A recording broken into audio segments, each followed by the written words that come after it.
하나님의 말씀 시편 74편 1절에서 12절의 말씀입니다. 시편 74편 1절에서 12절의 말씀,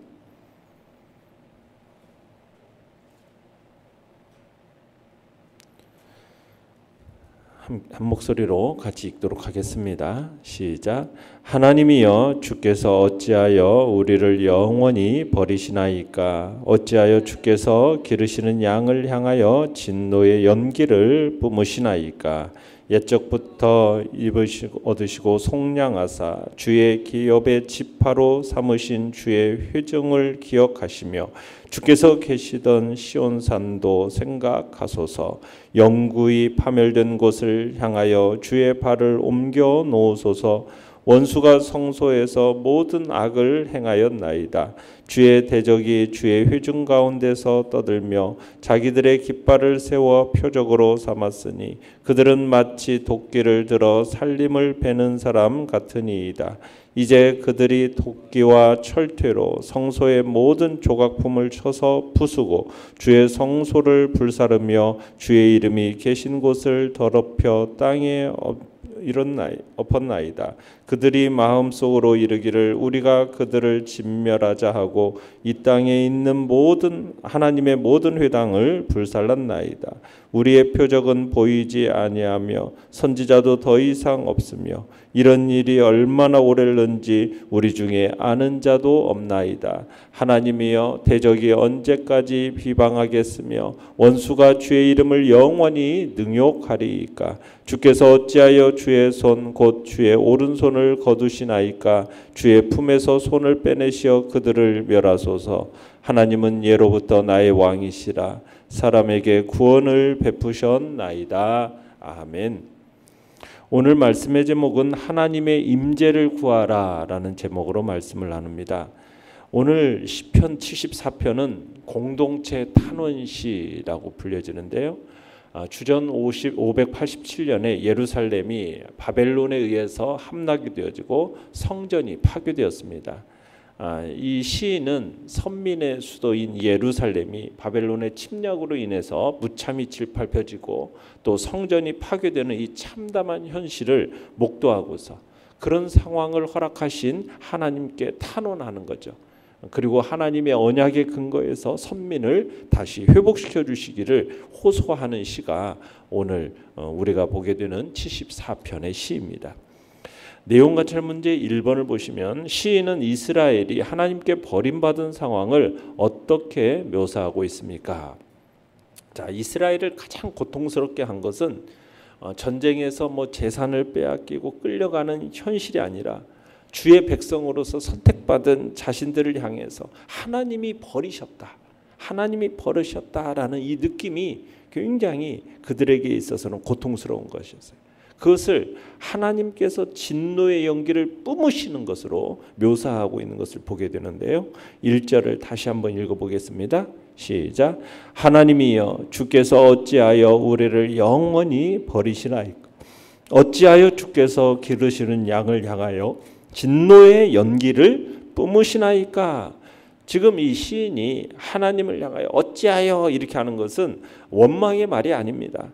단지 하나님의 선민을 버려서 망하게 하신 안타까움, 이 안타까움의 표현인 거죠.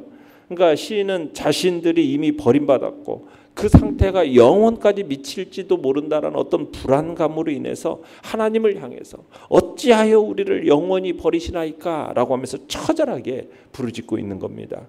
그러면서 진노의 연기라는 표현을 쓰고 있는데요.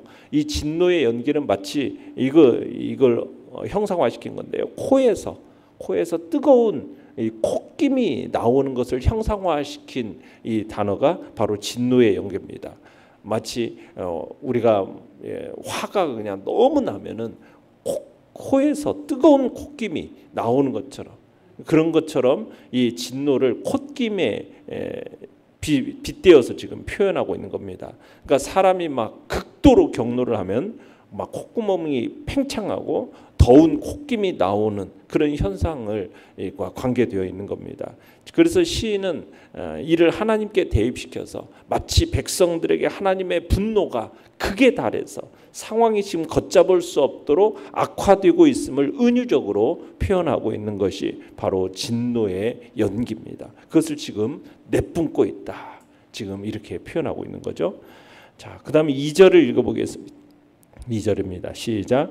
옛적부터 얻으시고 속량하사 주의 기업의 지파로 삼으신 주의 회중을 기억하시며 주께서 계시면 성의 시온산도 생각하소서. 자, 여기서 보면은 주의 회중을 가리켜서 이렇게 표현하고 있죠. 옛적부터 얻으시고 속량하사 주의 기업의 지파로 삼으신, 굉장히 장황한 구절로 수식하고 있지 않습니까?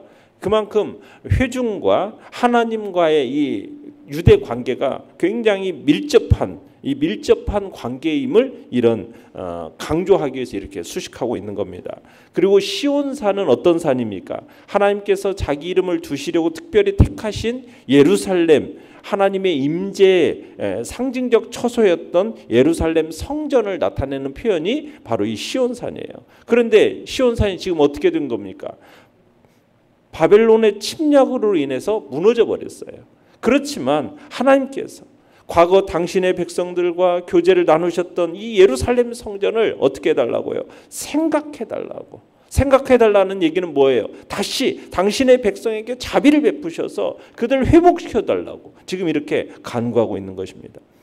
3절을 읽어보겠습니다. 시작. 영구히 파멸된 곳을 향하여 주의 발을 옮겨 놓으소서. 원수가 성소에서 모든 악을 행하였나이다. 자, 지금 시인은 예루살렘 성전과 그 터가 어떻게 됐다는 거, 너무나도 철저히 파괴되고 지금 복구 자체가 불가능할 정도로 폐허가 되었다라는 것을 지금 나타내주고 있는 것입니다. 그러면서 이 영구히 파멸된 그곳을 향해서 어떻게 해달라고요? 하나님, 주님의 발을 옮겨 놔달라고 간구하고 있습니다. 무슨 얘기겠어요? 지금 폐허가 된 이 예루살렘 성전으로 하나님 멈추어 계시지 마시고 그 발을 옮기셔서 지금 이 참상을 확인하시고 악행을 저지른 그 바벨론을 심판해달라고, 자신들을 회복시켜달라고 지금 그런 표현으로서 자신의 발을 하나님 앞에 주의 발을 옮겨달라고 지금 얘기하는 겁니다. 이런 바벨론의 악행을 회상하면서 당 하나님으로 하여금 지금 자신들이 당한 수모, 현재 그들이 처한 자신들의 그 현실의 참상, 이것을 하감하여 달라고 지금 호소하고 있는 거죠. 자, 그러면서 4절과 8절에서는요, 대적에게 함락당한 그 예루살렘의 참상을 구체적으로 이제 묘사하는 장면입니다. 자, 먼저 4절, 5절을 읽어보겠습니다. 시작. 주의 대적이 주의 회중 가운데서 떠들며 자기들의 깃발을 세워 표적으로 삼았으니 그들은 마치 도끼를 들어 살림을 베는 사람 같으니이다. 자, 여기서 깃발을 세워 표적을 삼았다라는 이 표현은 이 당시 고대 근동 사람들에게서 전쟁에서의 승리는 어떤 승리냐? 정복자의 신이 피정복자의 신을 이긴 것, 이것으로 간주되었습니다.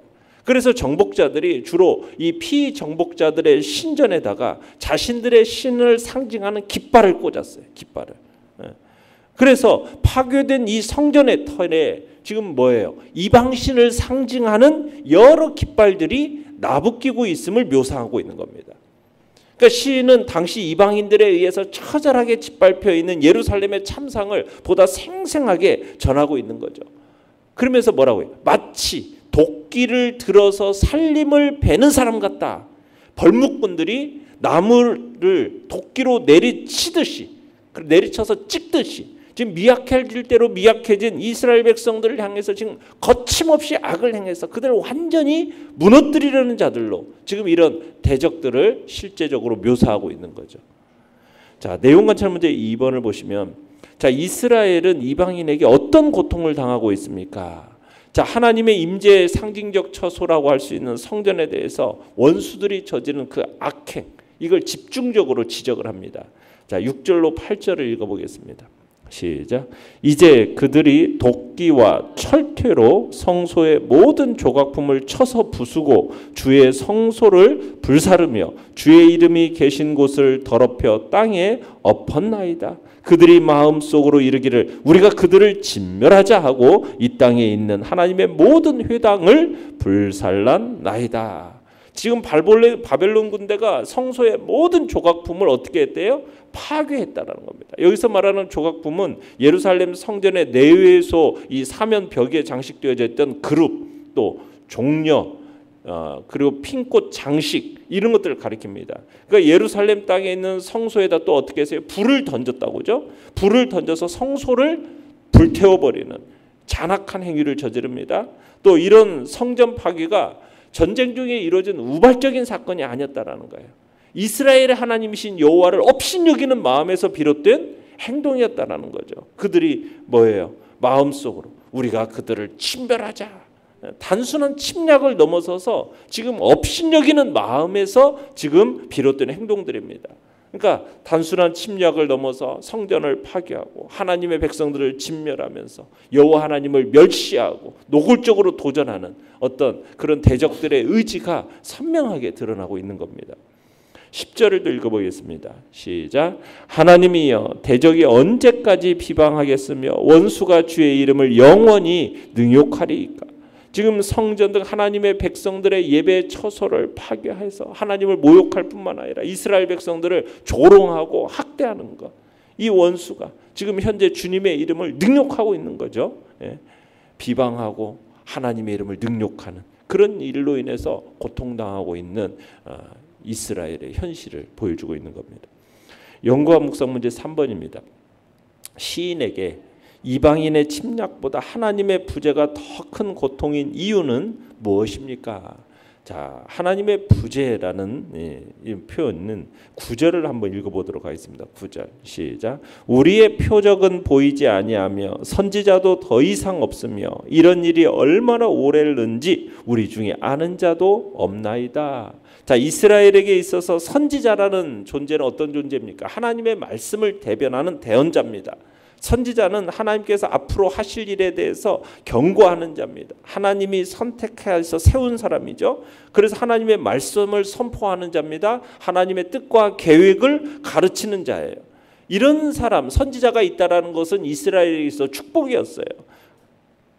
이 선지자들이 어그러진 길에서 헤어나와서 바른 길로 접어들 수 있도록 해주기 때문에 선지자가 있다는 건 축복인데 지금 어떻다라는 거예요? 선지자도 더 이상 없으며. 그러니까 하나님의 백성들에게 길을 밝혀줄 등불이 없이 지금 어두운 길을 가는 거라 마찬가지인 겁니다. 하나님의 말씀을 대변하는 자가 없어. 그렇게 되면 이스라엘은 결코 하나님의 뜻을 올바로 알 수도 없고 그리고 하나님께서 어떻게 하실지 그것에 대한 기대나 소망까지도 사라져버리는 무의미하고 절망적인 삶을 살 수밖에 없는 겁니다. 하나님께서 택하신 백성들에게 있어서 가장 큰 암흑의 시대는 하나님의 뜻을 어디에서도 찾을 수 없는 시대, 하나님의 계획이 없는 시대, 예언이 사라진 시대.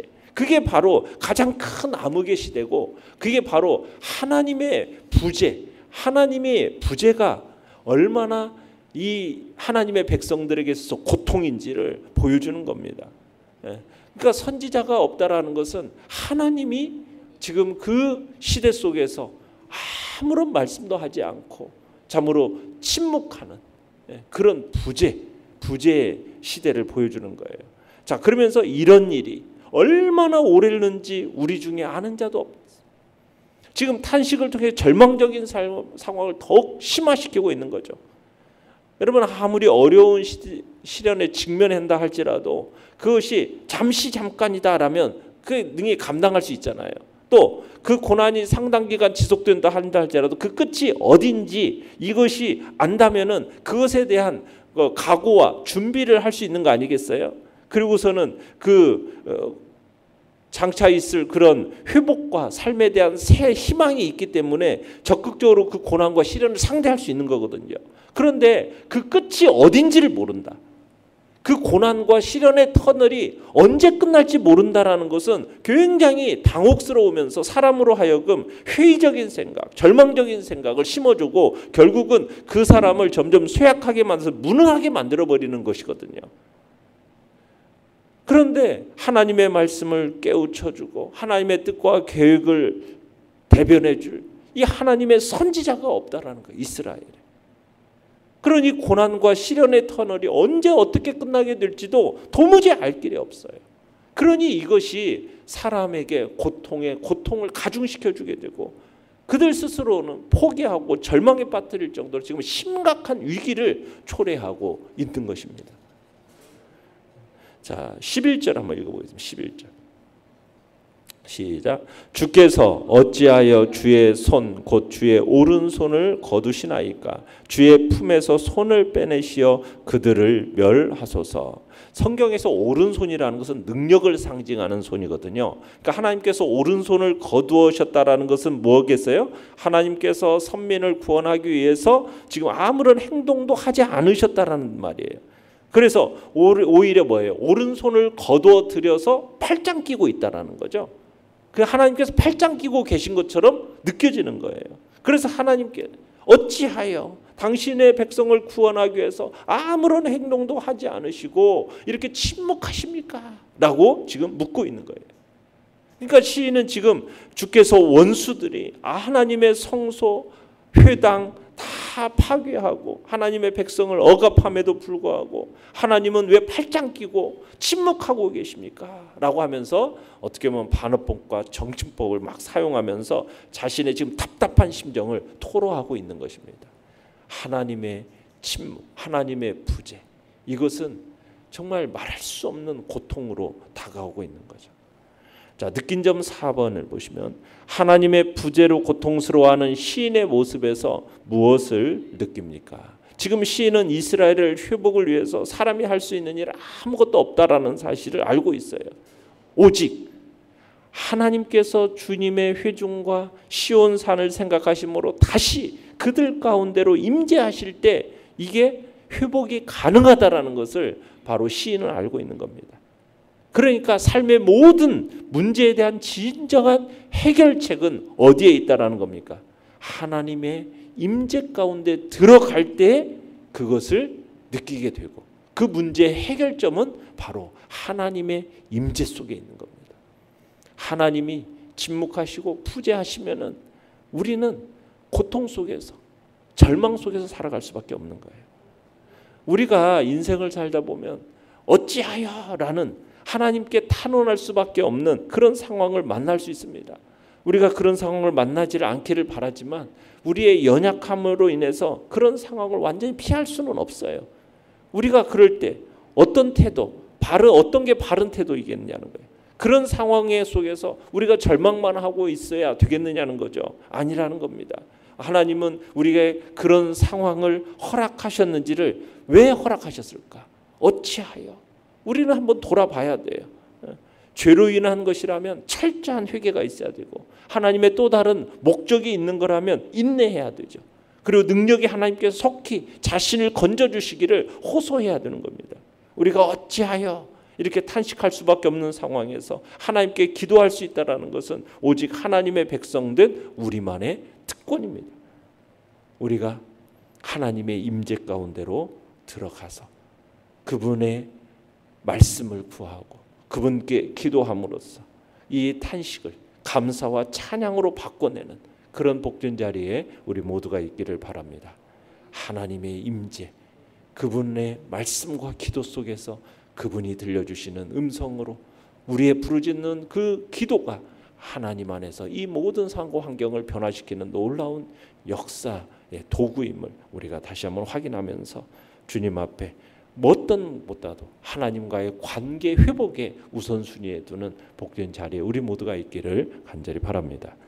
결단과 적용 5번입니다. 삶에서 어려움을 당했을 때 내가 극복 방안으로 삼는 것은 무엇입니까? 하나님과의 관계 회복을 우선순위에 놓기 위해 무엇을 실천하겠습니까? 삶의 어려움이 있을 때 우리의 극복 방안의 최우선순위는 무엇입니까? 하나님의 임재 가운데 거하는 것입니다. 그분으로부터 흘러나오는 말씀, 그리고 우리가 그분께 부르짖는 그 기도, 그것이 모든 어려움의 해결점임을 우리들이 생각하면서 하나님과 관계 회복에 최우선 순위에 두고 말씀과 기도 안으로 깊이 들어가시길 바랍니다. 오늘의 기도 같이 읽겠습니다. 시작. 문제보다 크신 하나님을 내 삶의 왕으로 모시는 우선순위의 회복이 일어나게 하소서. 아멘.